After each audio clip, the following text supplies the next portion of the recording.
desafiaron este clima y estas noticias que nos invaden constantemente. Lo que hace Internet es bueno y a la vez también es un poco perjudicial porque crea paranoia. Entonces, a veces si no estamos mucho viendo noticias, nos da miedo y no queremos venir a la iglesia. ¿Y dónde estamos mejor que en las manos del Señor? Pensamos que si salimos nos va a tomar este tornado, huracán y nos va a hacer desaparecer. Pero tenemos a alguien muy, muy poderoso a nuestro lado, nuestro Señor, que es el dueño de ese huracán también. Él tiene el control, aún de ese viento, de esa lluvia que podría venir. Así que el Señor nos ayude a serle fiel a Él primeramente y no a veces dejarse llevar por noticias. O sea, si esto tal vez te da miedo, imagínense si el Señor nuevamente permitiera un COVID. Las iglesias desaparecieron, pero el Señor nos manda a ser fiel, a no dejar de congregarnos, a no dejar de crecer juntos, sabiendo que Él es el que tiene la última palabra, siempre. Así que hermanos, vamos a continuar el estudio del libro Romanos. Me gustaría que abran sus Biblias. Romanos capítulo 9. Ya vamos a comenzar en esta mañana. El capítulo 9 vamos a estudiar desde el versículo 1 al versículo 18. Romanos, versículo 1 al 18 del capítulo 9. Así que para no demorar más, me gustaría que veamos puntualmente ahora versículo 1 y versículo 2, y lo vamos a ir mientras lo estudiamos, vamos a ir leyéndolo. Versículo 1 y 2. Versículo 1, verdad digo en Cristo, no miento, y mi conciencia me da testimonio en el Espíritu Santo. Versículo 2, que tengo gran tristeza y continuo dolor en mi corazón. En estos dos versículos vemos que Pablo está arraigando un sentimiento muy profundo de dolor y no nos dice qué es, sino que él dice que tiene gran tristeza, versículo 2. Él está triste y es un dolor intenso. Y la razón de esta gran tristeza no se dice en estos dos versículos. Para ello tenemos que ir al versículo 3. Entonces el versículo 3, Pablo nos explica cuál es el motivo de su gran dolor y de esa tristeza que está invadiendo su corazón. Y dice que versículo 3 de Romanos 9, porque deseara yo mismo ser anatema. Y todos sabemos lo que es anatema, que es maldito. O sea, anatema, la palabra griega, se llama consagrar a destrucción en el infierno eterno. O sea, es decir, ser un maldito. Deseara yo mismo ser anatema separado de Cristo. ¿Por qué? Por amor a mis hermanos, los que son mis parientes según la carne. ¿Y quiénes son estas personas puntualmente? El pueblo judío, el pueblo de Israel, su familia en la carne. Él está triste por ello, por su pueblo, ya que algunos de entre sus pares le acusaban de haberlos dejado de amar, de haber dejado amar a sus compatriotas. Recordemos que ¿quién era Pablo? Pablo era un judío, Pablo era un fariseo, Pablo era uno de ellos. Y de repente como que se da vuelta la tortilla. Ahora Pablo es otro. Entonces, para ellos es extraño, ya no está más este Pablo que ellos conocían, legalista. Y entonces comienzan ¿a qué? A despreciarlo. Comienzan a acusarle. Y mi querido hermano que estás acá en esta mañana, no sé si esto te suena familiar. A tus amigos, tus familiares que antes te aplaudían, después que le has dicho que eres cristiano, ya te rechazan, te odian, te inventan acusaciones, se burlan de ti, te desprecian. Los que antes te aplaudían, los que antes asentían todo lo que hacías porque estabas juntamente con ellos, al momento que el Señor te salva, te hace una nueva criatura, tú comienzas a mostrar a Cristo en tu vida. ¿Qué comienzan a hacer estas personas? Estos familiares, estos cercanos, estos amigos, se comienzan a burlar de ti, comienzan a despreciarte, comienzan a rechazarte. Eso no hay nada nuevo bajo el sol. Parte dentro del paquete, hermano querido, de la salvación viene el desprecio. seguro. Ahora, si el mundo te aplaude, si el mundo te abraza, si el mundo está de acuerdo con todo lo que haces y tienes muchos amigos, ten cuidado. Ten cuidado. Porque estás amando y porque estás agradando al mundo antes que a Dios. Porque cualquier creyente que quiera tener amistad con el mundo se hace enemigo de Dios. Y cualquier creyente que quiera agradar a su Señor, ¿qué se hace? Naturalmente y automáticamente enemigo del mundo. No van juntos. No van juntos. Ese cristiano buena onda que quiere quedar bien con todo el mundo, ten cuidado. No es bíblico. No es bíblico. Si nosotros queremos honrar a Dios, agradar a Dios, vamos a sufrir persecución. Y el ejemplo claro es cuando Pedro y Juan son arrestados y ¿qué le hacen en la prisión? Los azotan. Y luego de azotarlos, los envían hacia afuera y le dicen, no hablen más de Cristo. Y ellos dicen, no, nosotros seguiremos hablando de Cristo. Es mandato, lo debemos hacer. ¿Y cómo salen después de ser azotados en esa prisión ellos? No salen cabizbajos, no salen tristes, ya nos pegaron. Salen gozosos de haber sido tenidos por dignos, por causa de Él. ¿Te das cuenta? Que cuando tú quieres agradar al Señor te vas a hacer enemigos, sí o sí. No hay otra opción. Entonces acá Pablo estaba triste porque él deseara él mismo ser un maldito, dice, ser anatema, separado de Cristo, por amor a mis hermanos. Pablo seguía amando profundamente a su pueblo, pero con todo amaba más a Jesús, a quienes los judíos lo despreciaban. Ahí está la balanza. Hermanos, cuando la Escritura dice que debemos aborrecer, despreciar a nuestros parientes, nuestra madre, hermanos, primos, no quiere decir que lo despreciemos en el sentido de aborrecer. Lo que está diciendo la Escritura es que nuestro amor primario es Cristo. Y eso va a traer muchas veces que dejemos de seguir la corriente por donde íbamos con nuestros amados en la carne. Porque si los amados en la carne nos están llevando por ese mal camino a volver a la inmundicia que hacíamos antes, y lo hacemos porque amamos a nuestra madre, porque amamos a nuestro hermano, porque amamos a nuestro amigo, nosotros no estamos siendo fieles a Dios. O estamos viviendo una vida mentirosa y no hemos nacido de nuevo porque seguimos haciendo lo que siempre hicimos. Y ahora la excusa es, no, es que yo tengo que juntarme con mis parientes. Mira, yo en ver a la iglesia, yo prefiero ir a la casa de mis parientes ese domingo, es que nunca los veo. Y empezamos a transar. Hermanos, Pablo dice, yo desearía ser maldito para que ustedes se salven. Pero aunque yo los amo, dice, aunque yo amo a este pueblo, yo amo mucho más a Cristo. Y el versículo dice, de la prueba de amor por este pueblo es porque él deseaba ser anatema, estaba dispuesto a ser separado por Cristo si con ello trajera la salvación a los de su carne, a su pueblo. Pablo estaba dispuesto a ser considerado como un maldito y si fuera posible perder su salvación, si con ello lograra la salvación de su pueblo en la carne. Y ese debería ser nuestro sentir también. Estar dispuesto a si el Señor a través, tal vez, de mí va a salvar a mi familia, a mi madre, a mi padre, a mis hermanos. Señor, yo estoy dispuesto a yo no ser salvo. ¿Te das cuenta? Ese es el punto. A eso apunta Pablo. Yo mismo prefiero no ser salvo con tal de que mis amados le conozcan. Ese es un sentir precioso. Ese es un sentir que debería llevar todo creyente. Estar dispuesto a decir, Señor, utilízame para poder llegar a mis amados en la carne. A favor, dice, de mis hermanos.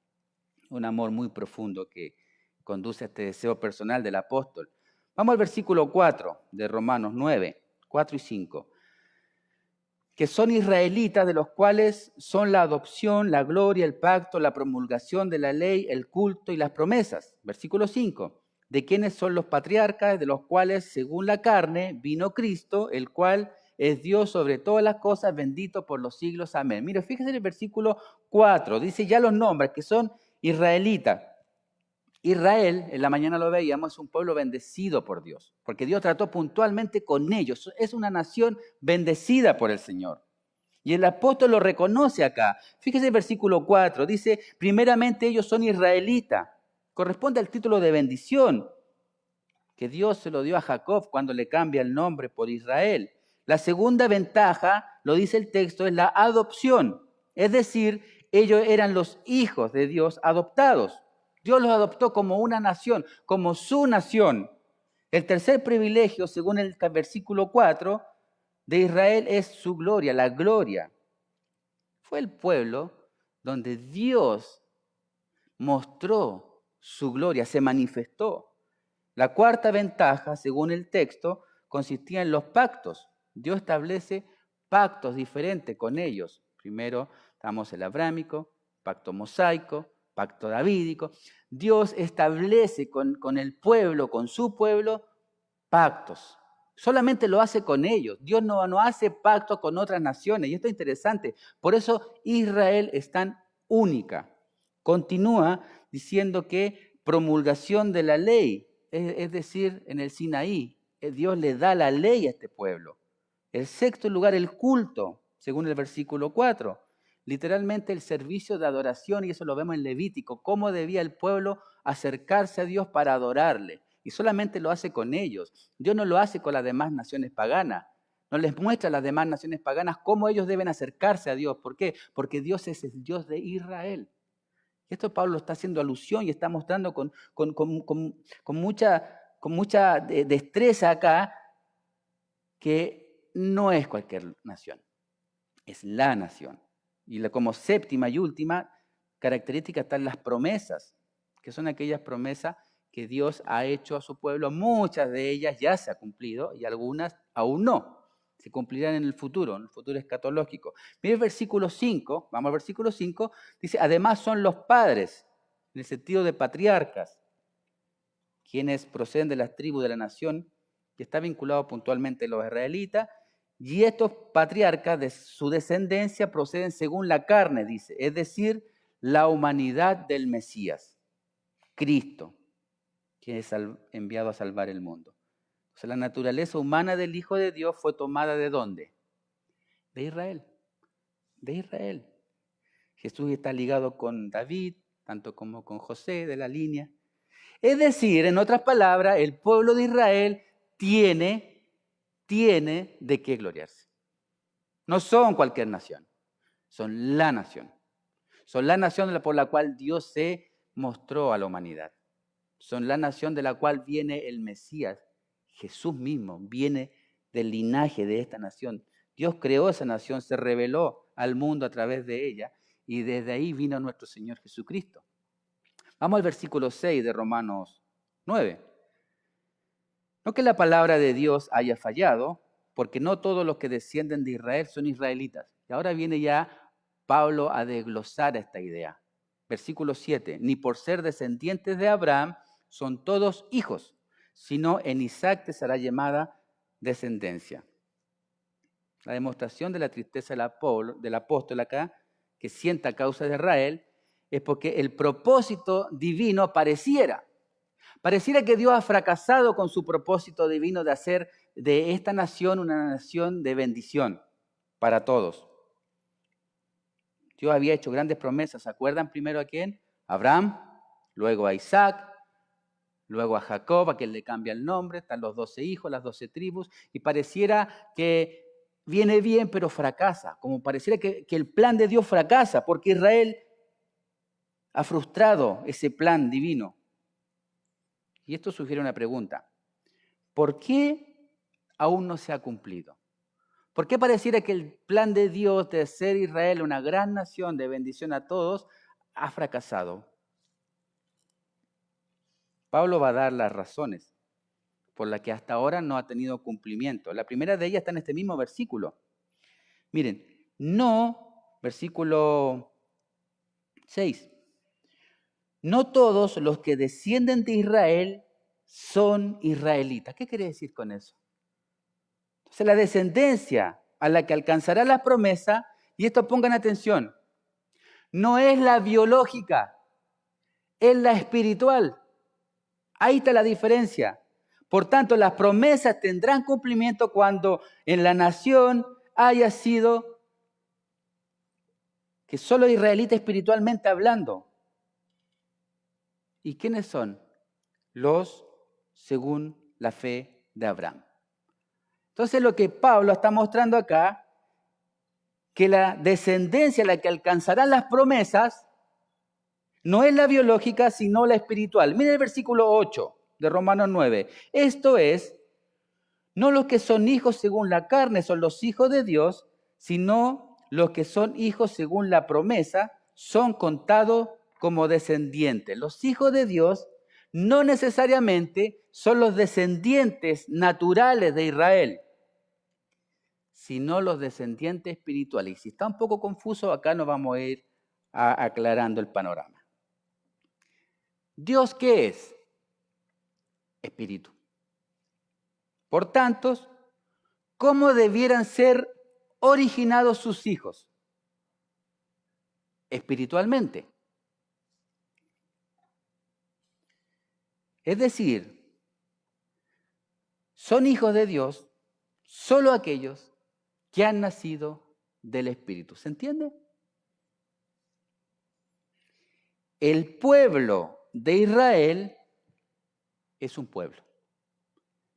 Los hijos de Dios son hijos. Hay una diferenciación. Vamos más allá. Acompáñenme a Números 14, versículo 26 en adelante. Hay una diferencia acá. En otras palabras, los que nacen en Israel, ¿qué son? Israelitas. A diferencia de las personas que nacen del Espíritu, ¿qué son? Hijos de Dios.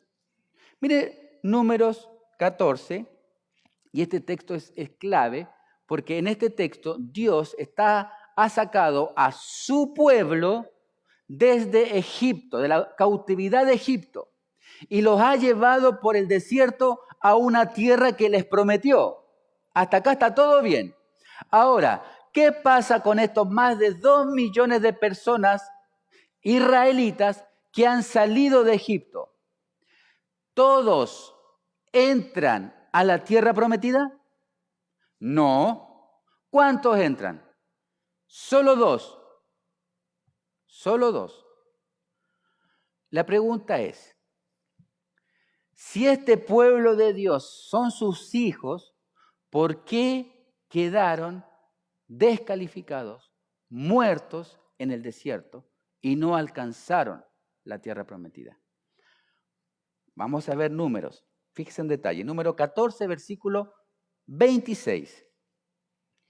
Y Jehová habló a Moisés y a Aarón diciendo, ¿hasta cuándo oiré esta depravada multitud que murmura contra mí las querellas de los hijos de Israel? ¿De quién son hijos esta multitud depravada? Son israelitas, hijos de Israel, un pueblo que de mí se quejan. Diles, vivo yo, dice Jehová, que según habéis hablado a mis oídos, así haré con vosotros. Estaban murmurando, quejándose constantemente contra Dios y contra Moisés. Este pueblo, en este desierto caerán vuestros cuerpos.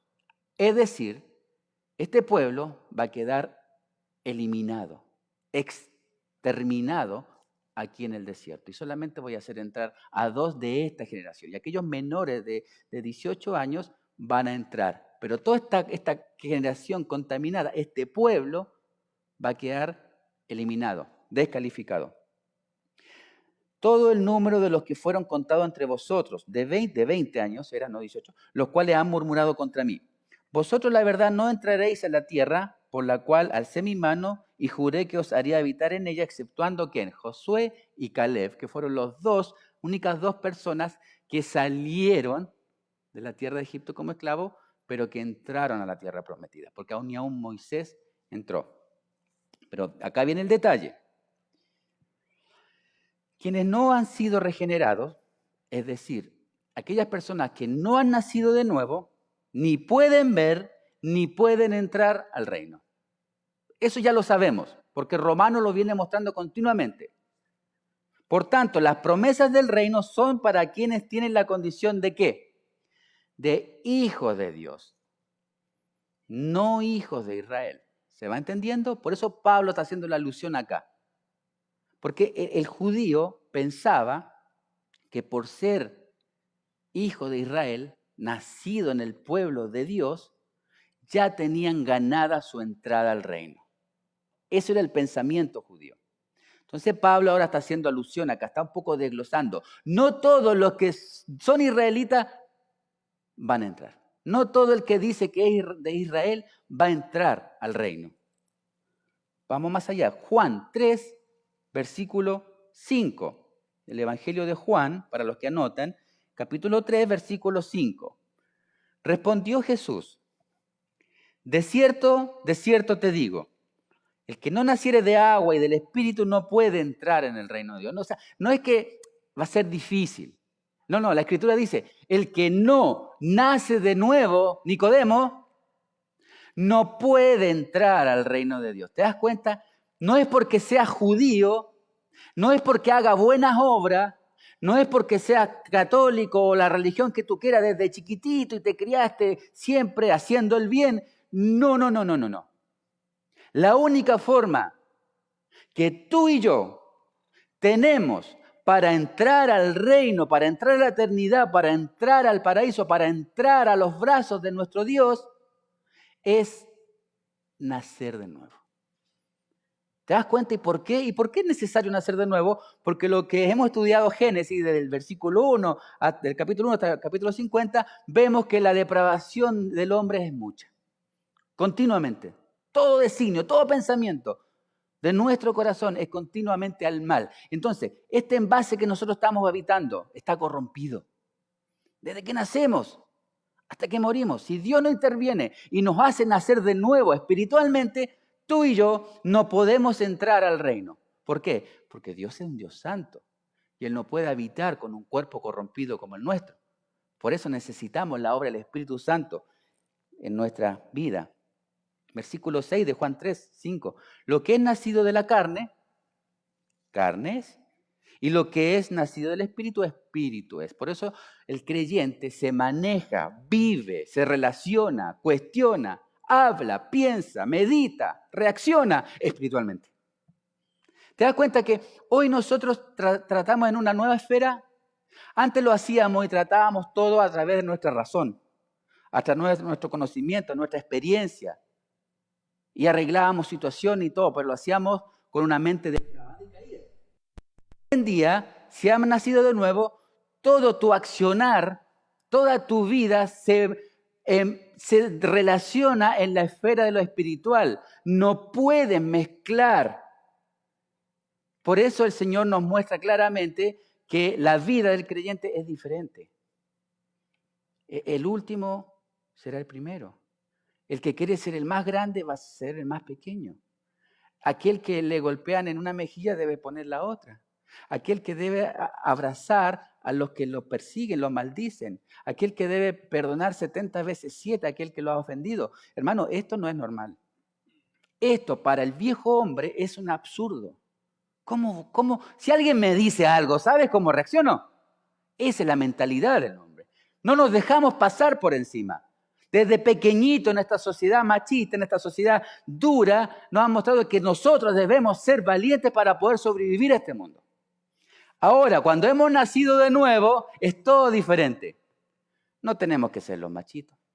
No vamos a ser los más valientes. Debemos de ser mansos y humildes, como Él, como el ejemplo máximo, que es nuestro Señor, el cual siendo Dios, hermano, Dios, se despojó de sí mismo, se hizo siervo, obediente, hasta el final. Entonces ahora Pablo, vamos a volver a Romanos 9, va a introducir la forma en que podemos llegar a ser hijos. Mire, capítulo 9, versículo 9 de Romanos. Porque la palabra de la promesa es esta. Y acá, hermano, entramos ya en un camino rocoso, donde no nos gusta mucho caminar porque duele. Pero la palabra de Dios está expuesta y el Señor nos quiere enseñar algo a través de que muchas veces para una sociedad moderna y para un cristianismo moderno, esto es un poco delicado porque queremos defender a Dios. Y Dios no necesita que lo defendamos. Dios ha puesto su palabra para que les conozcamos. Y eso nos ayuda a nosotros a humillarnos y a entender quién es nuestro Señor. Mire el versículo 9, porque la palabra de la promesa es esta. Por este tiempo vendré y Sara tendrá un hijo. Esa cita está en Génesis, no la busquen, solamente la nombro, 18, esa cita puntual. Y el tiempo señalado de esa cita era el año siguiente, conforme al periodo natural de una gestación. Y era interesante porque Abraham tenía ya casi 100 años y Sara estaba por ahí, pero Sara tenía un problema que ella era estéril, entonces era imposible. Pero Pablo ahora, en el versículo 10, ya nos va a entregar una ilustración que nos va a hacer pensar. ¿Y cuál es? Versículo 10. Y no solo esto, sino también cuando Rebeca concibió a uno de Isaac nuestro padre, versículo 11, y está entre paréntesis, pues no habían aún nacido, ni habían hecho ni mal, ni bien ni mal, para que el propósito de Dios conforme a la elección permaneciese, no por las obras, sino por el que llama. Entonces, trae el ejemplo de Abraham del versículo 9, ahora nos va a mostrar el ejemplo de Isaac y Rebeca. Entonces, la intención del apóstol en estos versículos, sin duda, es demostrar la elección soberana de Dios en estos dos gemelos que estaban en la panza, en el vientre de Rebeca. Rebeca tenía dos hijos en su interior, en su panza. Uno se llamaba Jacob y el otro Esaú. Ambos bebés, pequeñitos, chiquititos, estaban dentro sin saber lo que pasaba en el mundo exterior. Ellos estaban aislados completamente del mundo exterior. No sabían lo que pasaba. Eso lo tenemos todo claro. Porque el texto dice, pues aún no habían nacido ni habían hecho ni el bien ni el mal. ¿Qué quiere decir? Que no se les podía imputar a ninguno de ellos obra por la cual Dios o castigara o se agradara. ¿De qué obra Dios se podría agradar de estos dos embriones que estaban dentro de la panza formándose? ¿Qué obras podían haber hecho ellos para que Dios decidiera castigar a uno? ¿Te das cuenta? Pensemos en esto, hermano. En un sentido más preciso, no eran todavía personas independientes con voluntad propia. Esa situación de no haber nacido, por tanto, corre en la esfera del bien y el mal. En otras palabras, no habían hecho ni el bien ni el mal. Y Dios escogió a uno de ellos. Si te preguntan un día, ¿qué es la elección? Este pasaje es la elección. Es esto. Es esto. Cuando uno había nacido, por tanto no habían hecho ni el bien ni el mal, Dios ya había hecho una elección. De este modo revela que en la elección, mis queridos hermanos, no hay intervención humana alguna. No hay. Sino que la soberanía de Dios es la que elige a quien Él quiere. Miren el versículo 12.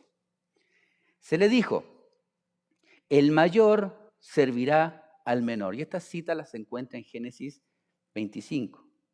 Y esto añade aún más la ilógica para el hombre ante la soberanía de Dios. Primeramente, no había razón alguna para elegir uno, puesto que no habían nacido, no habían hecho ni lo malo ni lo bueno. Y en el nacimiento se aprecia todavía más la realidad de la elección, puesto que el que nació primero, ¿quién fue? Esaú. De modo que conforme la lógica humana, a él le correspondería la línea de sucesión de las promesas. Pero Dios rechaza al primogénito en favor del segundo para que prevaleciese su elección, para que la línea de las promesas continúe no en razón del hombre, sino como dice el versículo 11, sino que en razón del que llama. Y vamos ahora al texto en cuestión, versículo 13. Como está escrito, a Jacob amé, mas a Esaú aborrecí. Pablo acá vuelve a apelar a la Escritura y me gustaría que me acompañen a Malaquías, capítulo 1. Malaquías 1, vamos a leer del versículo 1 al versículo 3. En esta ocasión cita al profeta Malaquías y lee así. Malaquías 1:1. Profecía de la palabra de Jehová contra Israel por medio de Malaquías. Versículo 2. Yo es amado, dice Jehová. Y dijiste, ¿en qué nos amaste? ¿No era Esaú hermano de Jacob? Dice Jehová. Y amé a Jacob, y a Esaú aborrecí. Y convertí sus montes en desolación, y abandoné su heredad para los chacales del desierto. Entonces acá la elección va aparejada del amor directo de Dios hacia el elegido. Y el verbo amar, que utiliza la frase, indica el motivo de la elección. Dios ama al elegido y por eso lo elige. Mira, mientras que el texto dice que Jacob fue amado y por tanto elegido, Esaú fue aborrecido. Pareciera algo fuerte e incluso injusto esta determinación divina. Pareciera que no tiene lógica. Entonces la pregunta yo creo que debemos hacernos en esta mañana es otra. Y es la siguiente. ¿Qué tenía Jacob para que Dios lo amara? Cambiamos la pregunta. Vámonos a Jacob. ¿Qué tenía Jacob? ¿Qué había bueno en Jacob para que Dios decidiera amarlo? ¿Qué había en él diferente? ¿Y cuál sería la respuesta, mis queridos hermanos? Nada. Nada, no había absolutamente nada en Jacob que pudiera hacer que Dios amara y derramara su gracia sobre él. No había nada. Lo único que merecía Jacob era ser enviado al infierno por haberse rebelado contra Dios. ¿Por qué digo esto? En Romanos, capítulo 3, versículo 10. Romanos 3, versículo 10. Como está escrito, no hay justo, ni aun uno. No hay quien entienda. No hay quien busque a Dios. Todos se desviaron, todos. Es todos. Porque no hay uno bueno que haga el bien y que busque a Dios. Todos se desviaron, a una se hicieron inútiles. ¿Qué es inútil en el original? Es no pueden alcanzar la salvación por cuenta propia, porque están desviados, se han desviado. No hay quien haga lo bueno, no hay ni siquiera uno. Y acá, mis queridos hermanos, Jacob no era la excepción. Cristo dejó claro que Él vino, la luz vino al mundo, pero ¿qué amaron más los hombres? La oscuridad, las tinieblas. ¿Por qué? Porque nuestras son malas. Hermanos, nosotros estamos contaminados completamente, que todo lo que hacemos para nosotros que pareciera bien, buenas obras, para Dios son como trapos de inmundicia, dice Isaías. En otras palabras, nuestras obras desde que nacemos hasta que morimos, si Dios no interviene, son obras caídas, obras hechas bajo nuestra propia perversión, porque no hay nada bueno en nosotros que Dios se pueda agradar como para decidir salvarme. No existe nada. Muchos grandes teólogos han dicho que las personas que están en el cielo reciben misericordia de parte de Dios. Y aquellos que están en el infierno reciben su justicia. Es decir, ninguno recibe injusticia. ¿Por qué? Porque Dios es infinitamente justo y en Él no hay injusticia. Entonces, ¿por qué enfocarnos en la frase, más a Esaú aborrecí? Y el punto acá, hermano, no es alguna emoción de odio como nosotros podríamos pensar. Dios no tiene emociones de odio contra alguien. Dios no es que esa sensación que nosotros podemos sentir de odio, de rechazo. No, Malaquías escribió esta declaración 1500 años después que estos dos hermanos nacieron. Después. Ve en retrospectiva a estos dos hombres, pero por extensión ve dos naciones, Israel y Edom. Salieron ambas. Dios escogió a una para recibir la bendición y la otra juicio. Eso es lo que está diciendo el texto. Pero lo podemos aplicar. Mira, la pregunta es en esta mañana, ¿Dios puede aborrecer a alguien? Y no lo quiero responder yo, quiero que me acompañen. Salmo 5. La respuesta es no. Dios no actúa por sentimientos de odio. Pero Dios sí aborrece al pecado.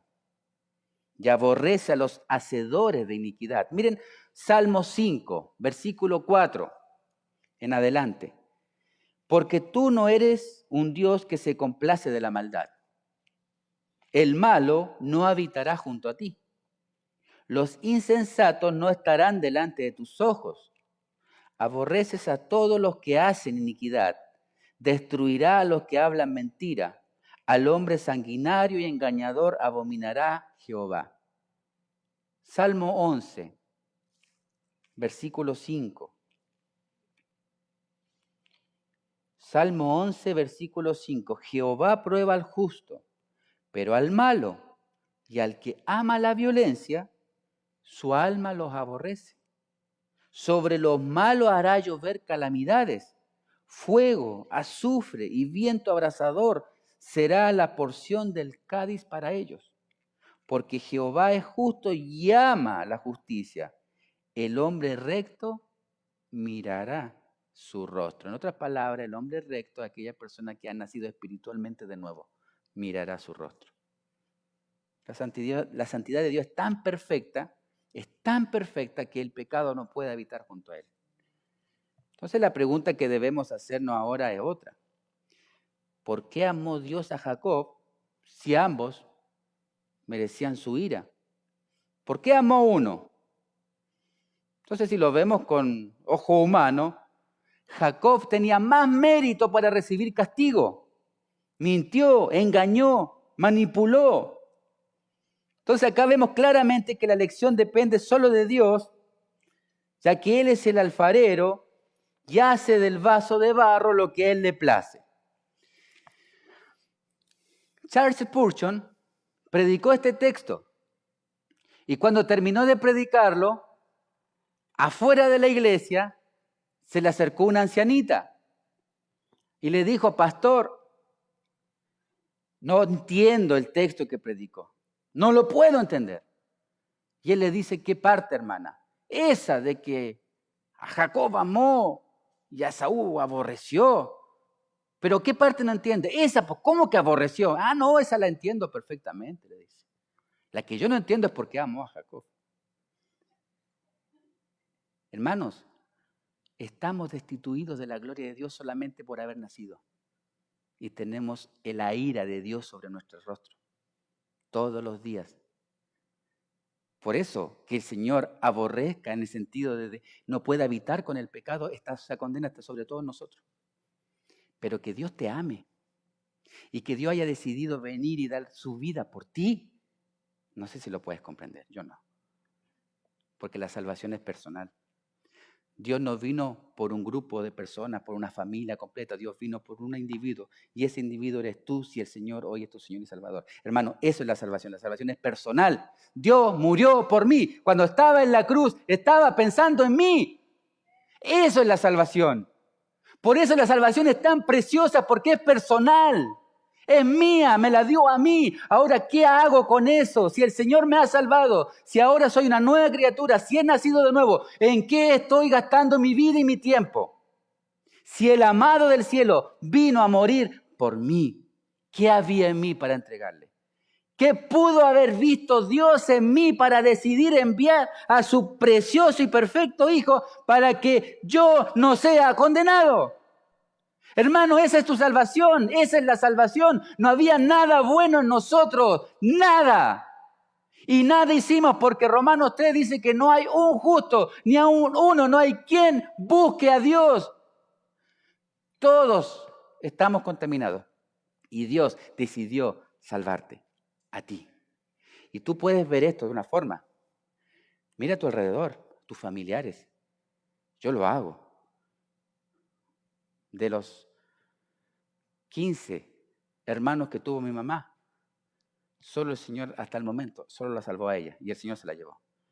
Tengo más de 60 primos. Todos se ríen de mí. El Señor solo me ha salvado. Y yo oro por ellos. ¿Te das cuenta de lo que es la salvación? Por eso dice la Escritura, muchos son los llamados, pero poquitos los escogidos. La puerta para la entrada al cielo, ¿cómo es? ¿Ancha o angosta? Hermano, si eres del Señor, si el Señor te ha salvado, tú estás en una deuda enorme con Él, porque la fe, Santiago dice que sin obra es muerta. ¿Qué estás haciendo por el Señor? ¿Cómo estás gastando tu tiempo? Si es tiempo te lo dio el Señor, la vida te la dio el Señor, la salud te la dio el Señor. ¿En qué estás haciendo? Si lo único que le puedes entregar al Señor en este tiempo es tu vida y nada más que tu vida. Si Él es dueño de todo. Hermano, la vida es muy breve, es muy corta. Y la Escritura dice que muchos se alejarán en aquel día cuando lleguemos a la presencia de Él, avergonzados porque no hemos llevado corona, no hemos llevado obra. ¿Qué estamos haciendo para hermosear a su esposa? ¿Cómo estoy bendiciendo a mi hermana, a mi hermano?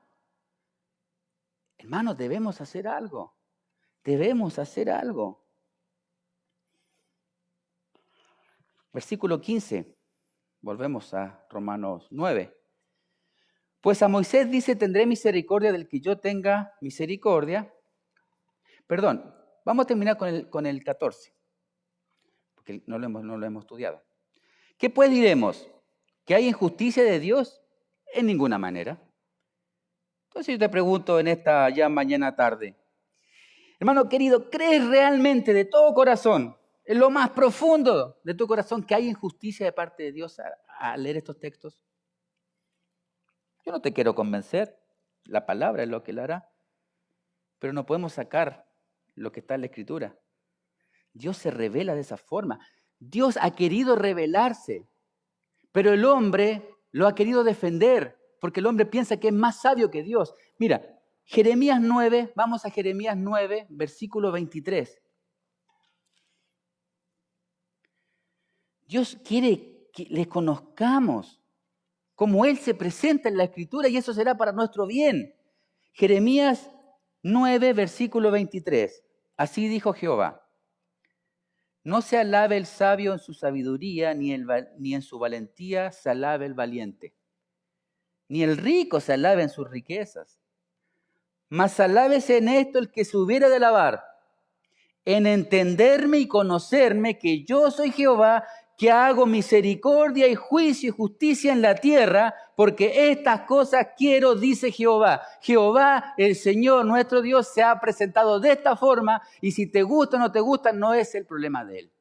Él ha decidido mostrarse así. Él ha decidido mostrarse que va a tener misericordia del quien quiera tener misericordia y va a endurecer a quien Él quiera endurecer. Y esa es la soberanía absoluta de nuestro Dios.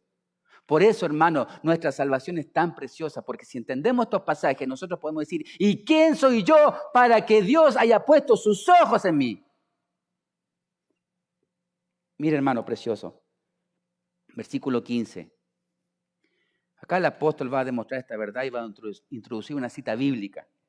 Pues a Moisés dice, tendré misericordia del que yo tenga misericordia y me compadeceré del que yo quiera compadecerme. Esto es Éxodo 33, 19, no lo busquen, está ahí puntualmente. Y Él ha determinado tener misericordia del que Él quiera. Así de simple. Tendré misericordia del que yo quiera. Versículo 16, Romanos 9. Así que no depende del que quiere ni el que corre, sino de Dios que tiene misericordia. La elección divina de ciertas personas para vida eterna es conforme a la gracia de Dios. Entonces, ¿cómo me salvo? La salvación no es iniciada por decisión humana, porque hasta la fe es un don de Dios. Efesios 2, 8 y 9. Por eso el texto dice, sino que no depende del que corre. La salvación no se gana por los méritos, por el esfuerzo humano, sino que Dios la da a quien Él quiere. Tal vez nosotros pensábamos que podíamos ganarnos el favor de Dios por obras.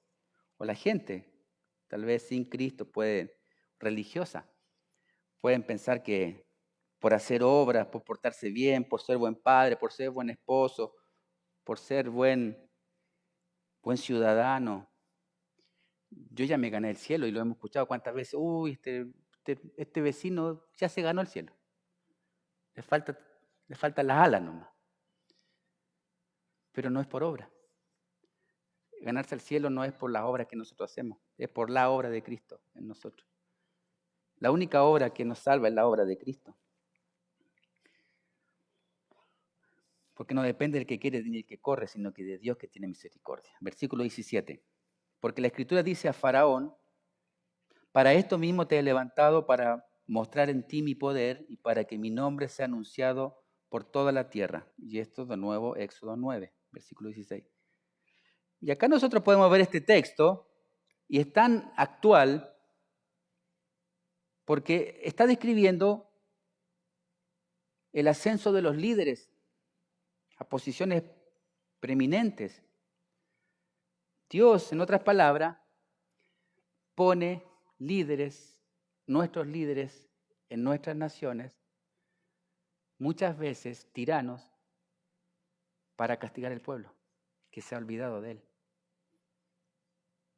Porque al final del día, el que pone y saca reyes es Dios. Solo Dios. Mire, y si no me cree, vamos a Habacuc 1:6. Habacuc 1:6. Porque he aquí, yo levanto a los caldeos, nación cruel y presurosa, que camina por la anchura de la tierra para poseer las moradas ajenas. Pero bueno, ese, Osvaldo, ahí está medio equivocado, porque es una nación que Dios levantó para castigar a Israel, pero es una nación, o sea, son soldados. Bueno, vamos a Zacarías 11, versículo 16. Zacarías 11:16. Por tanto, no tendré ya más piedad de los moradores de la tierra, dice Jehová, porque he aquí yo entregaré los hombres, cada uno en mano de su compañero y en mano de su rey. Y asolará la tierra, y yo no lo libraré de sus manos. Zacarías 11:16. Dios en quien pone gobernante en esta nación, y muchas veces lo hace para disciplinar, para trabajar en la vida de los pueblos que se han olvidado de él. Y sin lugar a dudas, el texto de Faraón nos muestra que la posición de Faraón y haberlo puesto ahí fue con un propósito, para servir a Dios con esos propósitos. Y hermano, esto no te anima, escuchar esto no te anima a saber que Dios tiene el control de todo, incluso del soberano que está en el poder. Tu Dios, tiene el control absoluto de todo. No es que la política, hermano, no, se le escapó la mano de Dios, hoy está todo tan pervertido que este gobernante hace lo que quiere. No, Dios lo permite y Dios tiene el control absolutamente. Y Él saca y pone presidente, Él saca y pone autoridad, porque Él es Dios. Y acá lo está haciendo con Faraón. Y vamos al versículo 18. Y con esto ya estamos dándole término, pero este es el término que más a veces nos cuesta entender. Versículo 18 de Romanos 9. De manera que de quien quiere tiene misericordia y al que quiere endurecer, endurece. Esta sería la inversa del 16. Así que no depende del que corre ni del que quiere, sino que Dios tiene misericordia de quien quiere tener misericordia. Dios no solo da su misericordia al que quiere, sino también que puede, hermano querido, endurecer el corazón de una persona. ¿Cómo es eso? ¿Cómo es?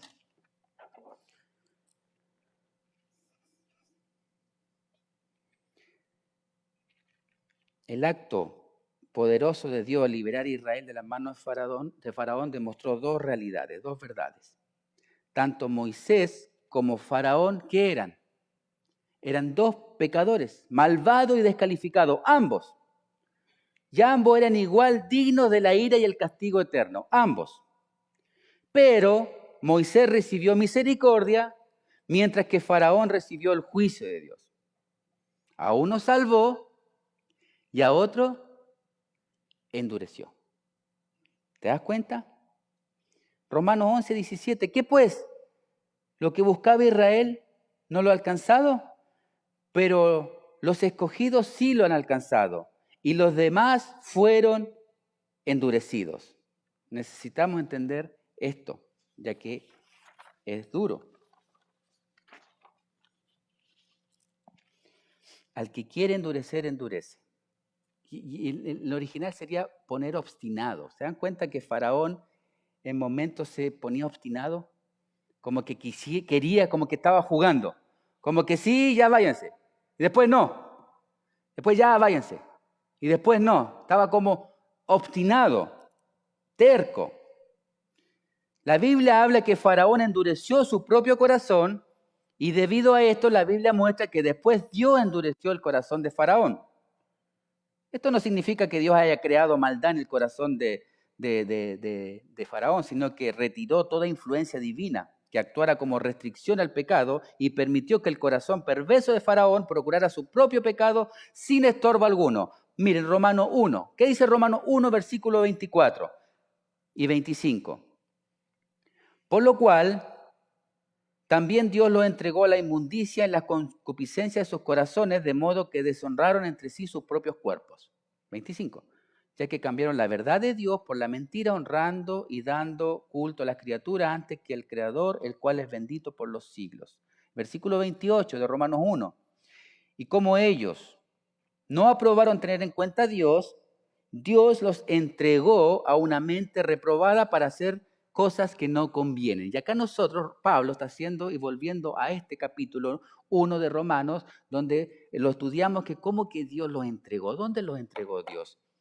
Cuando la persona escucha una y otra vez el Evangelio y no quiere arrepentirse y ya está saturado de Evangelio y no quiere hacer nada, porque la salvación también es personal, entendamos que ya lo estudiamos eso, Dios puede llegar al punto de cerrarle los ojos para siempre. ¿Cómo? Marcos, capítulo 13, versículo 10. Querido, si aún no estás a cuenta con Dios, si Jesús no es tu Señor y Salvador, Dios tiene el poder para salvarte. Pero si sigues escuchando domingo a domingo el Evangelio y no reaccionas a tu pecado, Dios tiene el poder de endurecer tu corazón.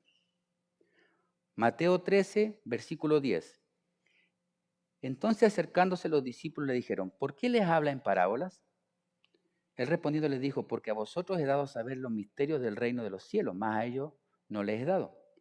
Versículo 12, porque a cualquiera que tiene se le dará y tendrá más, pero al que no tiene, aún lo que tiene le será quitado. Por eso le hablo en parábola, para que viendo, o porque viendo, no vean, y oyendo no entiendan. De manera que se cumple en ello la profecía de Isaías, que dijo, de oído oiréis y no entenderéis, y viendo veréis y no percibiréis. Marcos 4, y con esto terminamos. Marcos 4, versículo 10. Marcos 4, versículo 10. Cuando estuvo solo, los que estaban cerca de él con los 12 le preguntaron sobre la parábola. 11. Y les dijo, a vosotros he dado saber el misterio del reino de Dios, más los que están fuera, por parábola todas las cosas, para que viendo, vean y no perciban, y oyendo, oigan y no entiendan, para que no se conviertan y les sean perdonados los pecados. Si una persona ha escuchado una y otra vez el Evangelio y rechaza lo que escucha y no quiere arrepentirse, querido, Dios en su soberanía puede llegar a cerrarle para siempre los ojos, para que viendo no perciba, le puede cerrar para siempre su entendimiento, para que oigan una y otra vez y no entiendan, para que no se conviertan y no les sean perdonados sus pecados. En otras palabras, ya no hay más evangelio que escuchar para ellos. Solo escucharán domingo a domingo juicio de parte de Dios. Termina de una forma casi angustiante, en el sentido de que muchas personas, una y otra vez, han escuchado el Evangelio. Una y otra vez se le ha predicado. Una y otra vez escuchan y escuchan. Y no hacen nada. Dios en su soberanía, por eso dice, Dios tendrá misericordia del que tenga misericordia, el que quiera endurecer, endurece. Dios en su soberanía puede endurecer para siempre su entendimiento, para que solamente un día domingo escuche juicio a su vida. Esto es tremendo, hermano.